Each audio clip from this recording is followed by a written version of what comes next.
নমস্কার, আমার গল্প পাঠ আসরে আপনাকে স্বাগত জানাচ্ছি। আজ আমি পড়ে শোনাচ্ছি কথাশিল্পী শরৎচন্দ্র চট্টোপাধ্যায়ের একটি ছোট গল্প, হরিচরণ। সে আজ অনেক দিনের কথা, প্রায় 10-12 বৎসরের কথা। তখন দুর্গাদাসবাবু উকিল হন নাই। দুর্গাদাস বন্দ্যোপাধ্যায়কে তুমি বোধহয় ভালো চেনো না, আমি বেশ চিনি। এসো, তাহাকে আজ পরিচিতি করিয়া দিই। ছেলেবেলা কোথা হইতে এক অনাথ পিতৃমাতৃহীন কায়স্থ বালক রামদাসবাবুর বাটিতে আশ্রয় গ্রহণ করিয়াছিল। সকলেই বলিত, ছেলেটি বড় ভালো, বেশ সুন্দর বুদ্ধিমান চাকর। দুর্গাদাসবাবুর পিতার বড় স্নেহের ভৃত্য। সব কাজকর্মই সে নিজে টানিয়া লয়। গরুর জাপ দেওয়া হইতে বাবুকে তেল মাখানো পর্যন্ত সমস্তই সে নিজে করিতে চাহে। সর্বদা ব্যস্ত থাকিতে বড় ভালোবাসে। ছেলেটির নাম হরিচরণ। গৃহিণী প্রায়ই হরিচরণের কাজকর্মে বিস্মিত হইতেন, মধ্যে মধ্যে তিরস্কারও করিতেন। বলিতেন, হরি, অন্যান্য চাকর আছে, তুই ছেলে মানুষ, এত খাটিস কেন? হরির দোষের মধ্যে ছিল সে বড় হাসিতে ভালোবাসিত। হাসিয়া উত্তর করিত, মা, আমরা গরিব লোক, চিরকাল খাটতেই হবে, আর বসে থেকেই বা কী হবে? এইরূপ কাজকর্মে সুখে স্নেহের ক্রোড়ে হরিচরণের প্রায় 1 বৎসরকাল কাটিয়া গেল। সুরো রামদাসবাবুর ছোট মেয়ে। সুরোর বয়স এখন প্রায় 5-6 বৎসর। হরিচরণের সহিত সুরোর বড় আত্মীয়ভাব দেখা যাইত। যখন দুগ্ধপানের নিমিত্ত গৃহিণীর সহিত সুরো দ্বন্দ্বযুদ্ধ করিত, যখন মা অনেক অযথা বচসা করিয়াও এই ক্ষুদ্র কন্যাটিকে সমতে আনিতে পারিতেন না এবং দুগ্ধপানের বিশেষ আবশ্যকতা ও তাহার অভাবে কন্যারত্নের আশু প্রাণবিয়োগের আশঙ্কা শঙ্কান্বিত হইয়া বিষম ক্রোধে সুরবালার গণ্ডদ্বয় বিশেষ টিপিয়া ধরিয়াও তাহাকে দুধ খাওয়াইতে পারিতেন না, তখনও হরিচরণের কথায় অনেক ফল লাভ হইত। যাক, অনেক বাজে কথা বকিয়া ফেলিলাম। আসল কথাটা এখন বলি, শোনো। না হয় সুরও হরিচরণকে ভালোবাসিত। দুর্গাদাসবাবুর যখন 20 বৎসর বয়স, তখনকার কথাই বলিতেছি। দুর্গাদাস এতদিন কলিকাতাতেই পড়িত। বাড়ি আসিতে হইলে স্টিমারে দক্ষিণ দিকে যাইতে হইত। তাহার পরেও প্রায় হাঁটা পথে 10-12 ক্রোশ আসিতে হইত। সুতরাং পথটা বড় সহজগম্য ছিল না। এই জন্যই দুর্গাদাসবাবু বড় একটা বাড়ি আসিতেন না। ছেলে বিয়ে পাশ হইয়া বাড়ি আসিয়াছে। মাতা ঠাকুরিনী অতিশয় ব্যস্ত। ছেলেকে ভালো করিয়া খাওয়াইতে দাওয়াইতে যত্ন আত্মীয়তা করতে যেন পাটিশুদ্ধ সকলেই একসঙ্গে উৎকণ্ঠিত হইয়া পড়িয়াছে। দুর্গাদাস জিজ্ঞাসা করিল, মা, এ ছেলেটি কে গা? মা বলিলেন, এটি একজন কায়েতের ছেলে, বাপ মা নেই, তাই কর্তা ওকে নিজে রেখেছেন। চাকরের কাজকর্ম সমস্তই করে, আর বড় শান্ত, কোনো কথাতেই রাগ করে না। আহা, বাপ মা নেই, তাতে ছেলে মানুষ, আমি বড় ভালোবাসি। বাড়ি আসিয়া দুর্গাদাসবাবু হরিচরণের এই পরিচয় পাইলেন। যাহা হোক, আজকাল হরিচরণের অনেক কাজ বাড়িয়া গিয়াছে, সে তাহাতে সন্তুষ্ট ভিন্ন অসন্তুষ্ট নহে। ছোটবাবুকে অর্থাৎ দুর্গাদাসকে স্নান করানো, দরকার মতো জলের গাড়ু, ঠিক সময় পানের ডিবে, উপযুক্ত অবসরে হুঁকা ইত্যাদি জোগাড় করিয়া রাখিতে হরিচরণ বেশ পটু। দুর্গাদাসবাবুও প্রায় ভাবেন ছেলেটি বেশ ইন্টেলিজেন্ট। সুতরাং কাপড় কোঁচানো, তামাক সাজা প্রভৃতি কর্ম হরিচরণ না করিলে দুর্গাদাসবাবুর পছন্দ হয় না। কিছু বুঝি না কোথাকার জল কোথায় দাঁড়ায়। মনে আছে কি, একবার দুজনে কাঁদিতে কাঁদিতে পড়ি বড়ই দুরূহ তত্ত্ব। আমার বোধ হয় সব কথাতেই এটা খাটে। দেখেছ কি, ভালো থেকে কেবল ভালোই দাঁড়ায়, মন্দ কি কখনো আসিয়া দাঁড়ায় না? যদি না দেখিয়া থাকো তবে এসো, আজ তোমাকে দেখাই। বড়ই দুরূহ তত্ত্ব। উপরিউক্ত কথা কয়টি সকলের বুঝিতে পারা সম্ভবও নয়, প্রয়োজনও নয়, আর আমারও ফিলোসফি নিয়ে ডিল করা উদ্দেশ্য নয়। তবুও আপোষে দুটো কথা বলিয়া রাখায় ক্ষতি কি?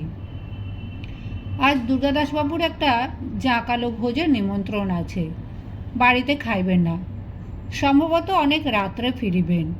এইসব কারণে হরিচরণকে প্রাত্যহিক কর্ম সারিয়া রাখিয়া শয়ন করিতে বলিয়া দিয়েছেন। এখন হরিচরণের কথা বলি। দুর্গাদাসবাবু বাহিরে বসিবার ঘরেই রাত্রে শয়ন করিতেন, তাহার কারণ অনেকেই অবগত নহে। আমার বোধ হয় গৃহিণী বাপের বাড়িতে থাকায় বাহিরের ঘরে শয়ন করাই তাহার অধিক মনোনীত ছিল। রাত্রে দুর্গাদাসবাবুর শয্যা রচনা করা, তিনি শয়ন করিলে তাহার পদসেবা ইত্যাদি কাজ হরিচরণের ছিল। পরে বাবু রীতিমতো নিদ্রাকর্ষণ হইলে হরিচরণ পাশের একটি ঘরে শুইতে যাইত। সন্ধ্যার প্রাক্কালে হরিচরণের মাথা টিপ টিপ করিতে লাগিল। হরিচরণ বুঝিল জ্বর আসিতে আর অধিক বিলম্ব নাই। মধ্যে মধ্যে তাহার প্রায় জ্বর হইত, সুতরাং এসব লক্ষণ তাহার বিশেষ জানা ছিল। হরিচরণ আর বসিতে পারিল না, ঘরে যাইয়া শুইয়া পড়িল। ছোটবাবুর যে বিছানা প্রস্তুত হইল না, এ কথা আর মনে রহিল না। রাত্রে সকলেই আহারাদি করিল, কিন্তু হরিচরণ আসিল না। গৃহিণী দেখিতে আসিলেন হরিচরণ ঘুমাইয়া আছে। গায়ে হাত দিয়া দেখিলেন গা বড় গরম, বুঝিলেন জ্বর হইয়াছে, সুতরাং আর বিরক্ত না করিয়া চলিয়া গেলেন। রাত্রি প্রায় দ্বিপ্রহর হইয়াছে। ভোজ শেষ করিয়া দুর্গাদাসবাবু বাড়ি আসিয়া দেখিলেন শয্যা প্রস্তুত হয় নাই।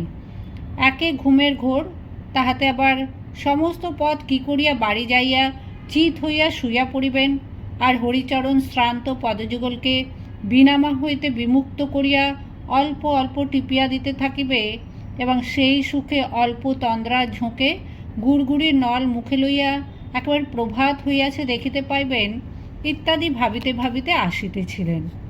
একেবারে হতাশ হইয়া বিষম জ্বলিয়া উঠিলেন। মহাক্রুদ্ধ হইয়া দুই চারিবার হরিচরণ, হরি, হরে ইত্যাদি রবে চিৎকার করিলেন, কিন্তু কোথায় হরি? সে জ্বরের প্রকোপে সংজ্ঞাহীন হইয়া পড়িয়া আছে। তখন দুর্গাদাস বাবু ভাবিলেন ব্যাটা ঘুমাইয়াছে। ঘরে গিয়া দেখিলেন বেশ মুড়ি দিয়া শুইয়া আছে। আর সহ্য হইল না, ভয়ানক জোরে হরির চুল ধরিয়া টানিয়া তাহাকে বসাইয়ার চেষ্টা করিলেন, কিন্তু হরি ঢলিয়া বিছানার উপর পুনর্বার শুইয়া পড়িল। তখন বিষম ক্রুদ্ধ হইয়া দুর্গাদাসবাবু হিতাহিত বিস্তৃত হইলেন, হরির পিঠে সবুট পদাঘাত করিলেন। সে ভীম প্রহারে চৈতন্য লাভ করিয়া উঠিয়া বসিল। দুর্গাদাসবাবু বলিলেন, কচি খোকা, ঘুমিয়ে পড়েছি, বিছানাটা কি আমি করব? কথায় কথায় রাগ আরও বাড়িয়া গেল। হস্তের বেত্র যষ্টি আবার হরিচরণের পৃষ্ঠে দুই তিনবার পড়িয়া গেল। হরি রাত্রে যখন পদসেবা করিতেছিল, তখন এক ফোঁটা গরম জল বোধ হয় দুর্গাদাসবাবুর পায়ের ওপর পড়িয়াছিল। সমস্ত রাত্রে দুর্গাদাসবাবুর নিদ্রা হয় নাই। এক ফোঁটা জল বড়ই গরম বোধ হইয়াছিল। দুর্গাদাসবাবু হরিচরণকে বড়ই ভালোবাসিতেন।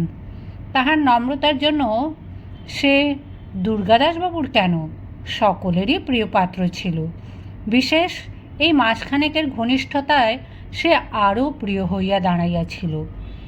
রাত্রে কতবার দুর্গাদাসবাবুর মনে হইল যে একবার দেখে আসেন, কত লাগিয়াছে, কত ফুলিয়াছে, কিন্তু সে যে চাকর, তা তো ভালো দেখায় না।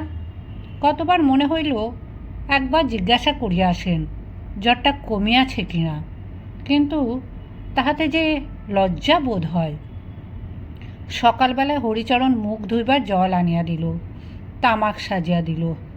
দুর্গাদাসবাবু তখনও যদি বলিতেন, আহা, সে তো বালক মাত্র, তখনও তো তাহার 13 বর্ষ উত্তীর্ণ হইয়া যায় নাই, বালক বলিয়াও যদি একবার কাছে টানিয়া লইয়া দেখিতেন, তোমার বেতের আঘাতে কিরূপ রক্ত জমিয়া আছে, তোমার জুতার কাঠিতে কিরূপ ফুলিয়া উঠিয়াছে, বালককে আর লজ্জা কি?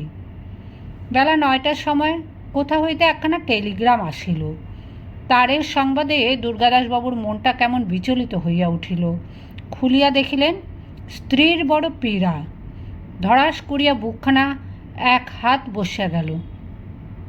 সেই দিনই তাহাকে কলিকাতায় চলিয়া আসিতে হইল। গাড়িতে উঠিয়া ভাবিলেন, ভগবান, বুঝিবা প্রায়শ্চিত্ত হয়। প্রায় মাসখানেক হইয়া গিয়াছে। দুর্গাদাসবাবুর মুখখানি আজ বড়ই প্রফুল্ল। তাহার স্ত্রী এ যাত্রা বাঁচিয়া গিয়াছেন, অদ্য পথ্য পাইয়াছেন। বাড়ি হইতে আজ একখানা পত্র আসিয়াছে। পত্রখানি দুর্গাদাসবাবুর কনিষ্ঠ ভ্রাতার লিখিত। তলায় এক স্থানে পুনশ্চ বলিয়া লিখিত রহিয়াছে, বড় দুঃখের কথা, কাল সকালবেলা 10 দিনের জ্বর বিকারে আমাদের হরিচরণ মরিয়া গিয়াছে। মরিবার আগে সে অনেকবার আপনাকে দেখিতে চাহিয়াছিল। আহা, মাতৃপিতৃহীন অনাথ। ধীরে ধীরে দুর্গাদাসবাবু পত্রখানা শতধা ছিন্ন করিয়া ফেলিয়া দিলেন।